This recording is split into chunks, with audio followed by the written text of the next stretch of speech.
Par un jour gris et pluvieux, un garçon aux pieds nus et tremblant de froid luttait pour pousser un vieux chariot à glace. La pluie implacable avait chassé tous les clients, et il n'avait vendu aucun cône. Désespéré et trempé, il frappa à la porte d'une humble maison en bois.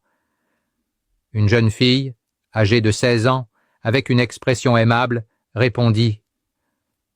La voix entrecoupée, l'enfant supplia. « S'il vous plaît, achetez-moi au moins une glace pour pouvoir boire un café chaud et me réchauffer. » La fille se tourna vers son père, qui se tenait juste derrière elle, et demanda avec compassion. « Papa, pouvons-nous acheter une glace à cet enfant, juste pour l'aider ?» Le père, avec une expression sérieuse, répondit sèchement. « Non, nous n'allons rien acheter. » En voyant la déception sur le visage de la fille et du garçon, il ajouta. « Nous ferons mieux. » Il a appelé l'enfant pour qu'il entre. Il lui a donné une couverture chaude pour le garder au chaud et une grande tasse de lait chaud et fumant. L'enfant, les yeux embués de larmes, a bu avec avidité le lait, ressentant la chaleur se répandre dans son corps. En disant au revoir, déjà réchauffé et le cœur rempli de gratitude, il a regardé la jeune fille et a dit « Les larmes maintenant de gratitude, Dieu me donnera encore la force pour pouvoir te rendre ce que tu as fait pour moi. » Et il est parti. 15 ans ont passé. La famille n'a jamais revu cet enfant.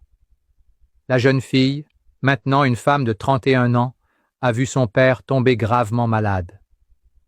Elle l'a emmené rapidement à l'hôpital. La nouvelle a été dévastatrice. Il avait besoin d'une chirurgie urgente, très coûteuse. Anxieux, le père a dit à sa fille, « Ma fille, la seule chose que nous avons, c'est notre maison. Si je dois vendre la maison pour payer l'opération, je préfère mourir. Cette maison est tout ce que je peux te laisser. » Ali, lui-même, face au médecin qui les soignait, dit ces mots.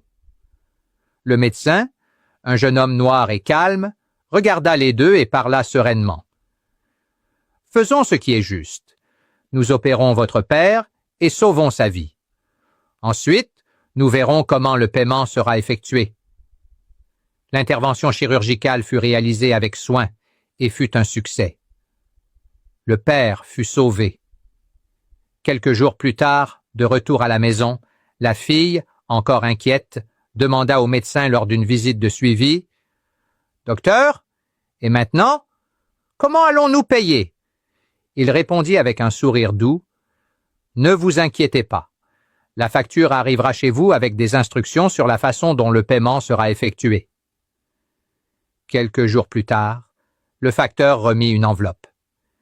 La petite l'ouvrit et, en lisant ce qui était écrit, se mit à pleurer convulsivement. « Que se passe-t-il, ma fille? Pourquoi pleures-tu » demanda le père, effrayé. D'une voix tremblante, pleine d'émotion, il lut la lettre à haute voix. « La chirurgie de ton père a été payée il y a 15 ans, avec une couverture chaude et un verre de lait chaud. Dieu m'a donné le pouvoir de rendre cette faveur qui te semblait petite, mais qui a fait toute la différence pour moi. Que Dieu continue de bénir ta famille.